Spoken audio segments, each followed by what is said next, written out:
porque reportagem da revista Cruzoé informa que o diretor-geral da Agência Brasileira de Inteligência, Alexandre Ramagem, enviou diretamente ao senador Flávio Bolsonaro 2 relatórios produzidos de forma clandestina. Na última semana, a revista Época revelou que esses relatórios tinham o objetivo de orientar a defesa do filho do presidente Jair Bolsonaro na tentativa de anular as investigações do caso das rachadinhas na Assembleia Legislativa do Rio de Janeiro. A advogada do senador, Luciana Pires, disse à revista Época, inclusive, que as orientações vindas de Ramagem estavam fora do alcance da defesa por envolverem ações do executivo, como a demissão de servidores. Abro aspas para ela. Não fiz nada, não vou fazer nada do que ele está sugerindo. Vou fazer o quê? Não está no meu escopo, tem coisa que eu não tenho controle.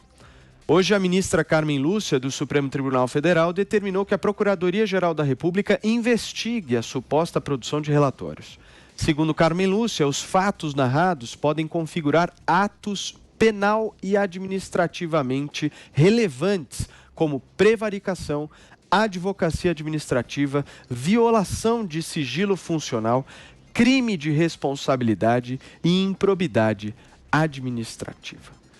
Vamos nessa, então, conversar com os nossos comentaristas? Você começa, então, Thaís Oyama. Ok, Paulo. Então, só para fazer uma breve recapitulação, você já adiantou tudo, mas eu queria lembrar que na semana passada a revista Época revelou que a ABIN mandou relatórios para as advogadas do Flávio Bolsonaro com essa finalidade, ajudar o senador a se livrar das malhas da justiça, né, fazendo o quê? Anulando a ação da rachadinha. Então, eles diziam, o argumento é de que as investigações incluíam dados fiscais que teriam sido acessados ilegalmente, dados fiscais do senador Flávio Bolsonaro, que teriam sido acessados ilegalmente. Então, por isso, a ação poderia ser anulada. A ABIN orientando as advogadas do Flávio Bolsonaro a como conseguir essa anulação. Aí, o que aconteceu? Lembrando que a própria defesa do Flávio Bolsonaro confirmou que os relatórios tinham sido recebidos por ela e que tinham vindo da ABIN. Mesmo assim, o GSI, o Gabinete de Segurança Institucional que manda na ABIN, a qual a ABIN está subordinada, negou que aqueles relatórios tivessem produzidos na ABIN. Muito bem. Aí o que acontece? Na edição desta semana, a mesma revista Época traz uma entrevista em que a advogada do Flávio Bolsonaro não só reitera o que ela já havia dito, que sim, recebeu os relatórios, sim, os relatórios vieram da ABIN.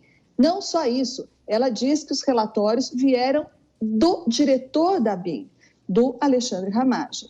E no mesmo dia de hoje, a revista Cruzoé, endossando a reportagem da Época, publicou que os relatórios que a ABIN teria feito para ajudar o filho do presidente Bolsonaro foram entregues pelo delegado Alexandre Ramagem ao próprio Flávio Bolsonaro e à defesa do Flávio Bolsonaro. E mais, a revista Cruzoé ainda falou que esses relatórios foram produzidos por uma célula dentro da ABIN, uma espécie de ABIN do B, como chama a revista, e que funcionava lá dentro da ABIN para produzir coisas a pedido do governo Bolsonaro. Ou seja, seria uma instituição clandestina dentro de uma instituição legal.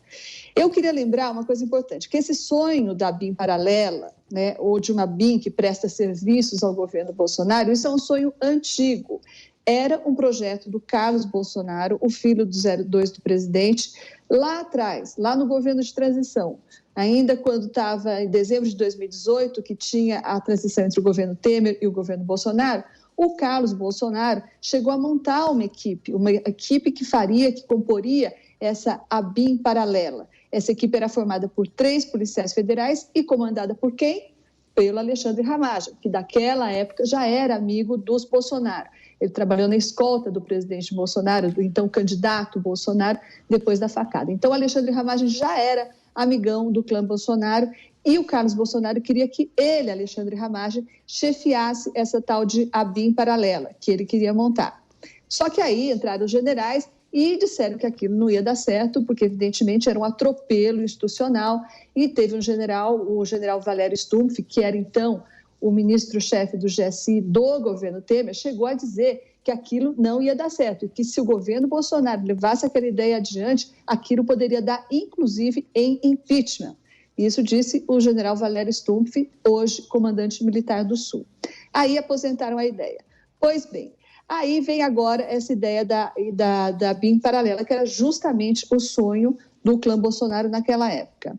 A ministra Carmen Lúcia viu a gravidade da coisa, o Planalto sabe da gravidade da coisa, só que o Planalto contava que esse caso poderia tomar o mesmo destino de tantos outros que foram parar na Procuradoria-Geral da República, que é chefiada pelo Augusto Aras, que foi indicado pelo presidente Bolsonaro. Só que essa decisão da ministra Carmen Lúcia de determinar que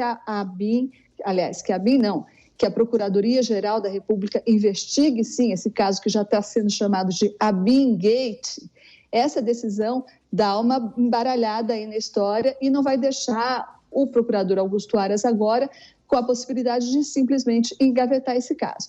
Só que, para encerrar agora, pensa bem, Paulo, para você investigar um caso que envolve o presidente da República, porque envolve, sim, ele teve uma reunião anterior lá, envolve o filho mais velho do presidente da República, envolve um experiente delegado da Polícia Federal, que hoje é o chefe da ABIN. Para investigar uma turma como essa, é preciso ter muita vontade de investigar, não é? Não é exatamente o que a gente tem visto, esse ímpeto, a gente não tem visto esse ímpeto de investigação no procurador Augusto Aras nos assuntos que dizem respeito ao presidente da República. Então, eu queria deixar aqui a minha humilde sugestão para o Procurador-Geral da República, para que ele comece a investigação, determinando, por exemplo, ao Ministério Público que peça a quebra do sigilo telemático dos envolvidos, de modo que a gente possa ver, por exemplo, o que foi, quais foram os últimos WhatsApps que o delegado Alexandre Ramagem andou passando para o senador Flávio Bolsonaro, muito seu amigo. Seria um bom começo para uma boa investigação de verdade. Vai lá, Adriles. Veja bem, fica a versão meio estapafúrdia e meio suspeita do próprio Ramagem, né, que teria sido uma espécie de conselheiro informal para além dos domínios da ABIN e que os próprios relatórios da ABIN não fariam parte exatamente da ABIN, mas de algumas pessoas para além da ABIN, dentro da própria ABIN, uma coisa completamente sem nexo, né? Seria algo informal? Provavelmente não. Há suspeita gravíssima de aparelhamento de um órgão federal, de um órgão de inteligência federal, para, de alguma forma, ou de toda forma, proteger o filho do presidente. Se há participação efetiva do presidente, é muito difícil de esclarecer isso, porque o presidente sempre colocou o Ramagem na linha exatamente de alguma pessoa próxima dele, fez parte da sua escolta pessoal. Então, essas coisas de parceria privada com coisa pública é uma coisa que o bom Sérgio Buarque de Holanda sempre falou, né? Aquela coisa do público e o privado brasileiro que se confundem. Fica a certeza, uma certeza. Em que pese o fato digno do presidente e do governo Bolsonaro não ter uma denúncia direta de corrupção em suas entranhas, tem a certeza quase que cabal de que Flávio Bolsonaro praticou a dita cuja rachadinha prática usual, que é de corrupção, tão de corrupção quanto o Caixa 2, em toda a alerge, né? Fica essa sombra em cima do filho do presidente. Ah, por que só o filho do presidente? Porque ele é o filho do presidente. Porque também o presidente fez atos em seu governo que, de alguma forma, corroboram algum nível de suspeita de proteção ao seu próprio filho. Eu me lembro aqui do congelamento das investigações do COAF, de manifestações, de movimentações financeiras da quais o Flávio Bolsonaro fazia parte, a questão do juiz de garantia, para tirar das mãos do juiz do Rio de Janeiro de quem era desafeto do Bolsonaro, e uma série de outras coisas. Então, o Bolsonaro fica nesse dilema shakespeariano. Ele prometeu cortar na própria carne caso um filho seu fosse envolvido em um esquema de corrupção, e tudo indica que foi. E resta a suspeita de que nível de participação o Bolsonaro teria nessa implementação de uma ABIN informal. A ABIN nega peremptoriamente, não sei como é que ela vai se pronunciar hoje ou amanhã, que os relatórios eram completamente espúrios, inclusive não faziam jus a uma tecnicalidade da própria ABIN, né? Eu acho muito difícil envolver o presidente diretamente nisso, mas fica uma suspeita muito, mas muito grave em cima de um órgão federal de inteligência, de alguma forma, ainda que subliminarmente, de uma maneira tergiversante, tenha ajudado o filho do presidente a se safar de uma denúncia de corrupção. Diogo Schelp, seu comentário. Pois é, Paulo, como a gente vê, né, a oposição passou boa parte de 2020 tentando achar um motivo para fazer impeachment do Bolsonaro, né? Ainda que não haja vontade política, e provavelmente não vai ter, porque principalmente agora que o presidente se aliou à velha política, né, que ele mesmo chamava de velha política, se aliou ali ao centrão fisiológico, mas um motivo começa a aparecer aí, né? O próprio Bolsonaro, a reação do Bolsonaro é muito significativa. Hoje o Bolsonaro, num evento no Rio de Janeiro, fez um discurso inflamado contra a imprensa, ou seja, a mesma imprensa que trouxe essas informações sobre a ABIN à tona, um discurso inflamado em que ele diz que a imprensa é contra a polícia, mais do que isso, que a imprensa brasileira é contra o povo, toda a imprensa brasileira mente e é praticamente inimiga, ele usou a palavra inimiga do povo, né? Eu vi pessoalmente, de perto, essa reação do presidente na Arábia Saudita no ano passado, quando fui acompanhar ali a visita do presidente à Arábia Saudita, e no momento em que ele estava lá surgiram informações relacionadas também à família dele, e ele reagiu de uma forma muito destemperada naquele momento, muito parecida com a maneira como ele reagiu hoje. Para adicionar fatos aí que já foram mencionados pelos meus colegas, a gente pode lembrar também a reunião ministerial de 22 de abril, né, a famosa reunião ministerial, em que o presidente reclamou da segurança, entre aspas, né, reclamou da PF e reclamou da inteligência, reclamou da ABIN especificamente, né, ele reclamou que não estavam protegendo sua família, isso em vários momentos ali daquela reunião.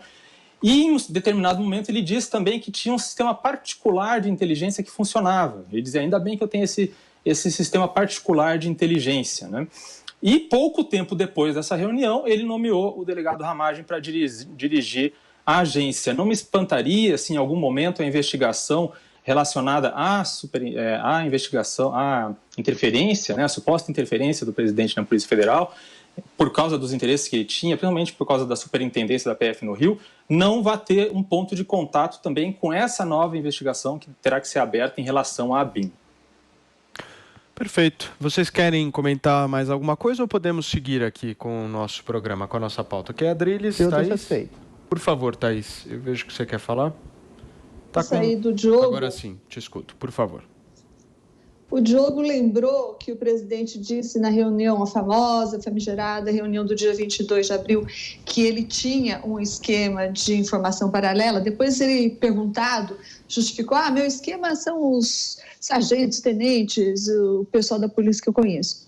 Ele disse que era a isso que ele se referia. Mas eu agora me lembro, com essa fala do Diogo, que, por exemplo, o delegado Alexandre Ramagem, ele já estava atuando dentro do Palácio do Planalto desde o começo do governo. Por quê? A tal da ABIN paralela, que o Carlos Bolsonaro queria montar, como a gente disse, foi rejeitada, foi rechaçada, porque ela era inconstitucional, ela era ilegal e ela ia colocar o governo em maus lençóis. No entanto, o que aconteceu? O delegado Alexandre Ramagem, amigão do clã Bolsonaro, não ficou ao Deus dará. Ele foi alocado na Segov, na Secretaria de Governo, lá ainda na época que ela era comandada pelo general Santos Cruz. O delegado Alexandre Ramagem foi incluído, foi colocado lá, ganhou um DAS não sei quanto, para trabalhar dentro da secretaria comandada, dentro do ministério comandado pelo general Santos Cruz. E o que ele fazia lá? Isso me foi dito pelo Palácio do Planalto. O que faz o delegado Ramagem?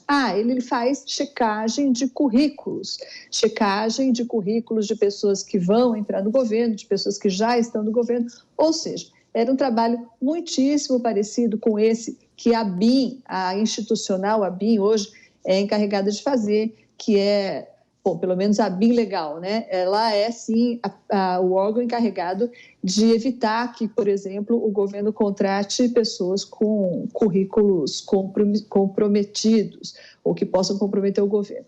Bom, isso tudo, então, para falar. O delegado Alexandre Ramagem sempre esteve perto do presidente Bolsonaro e sempre esteve trabalhando nesse serviço, digamos, de inteligência.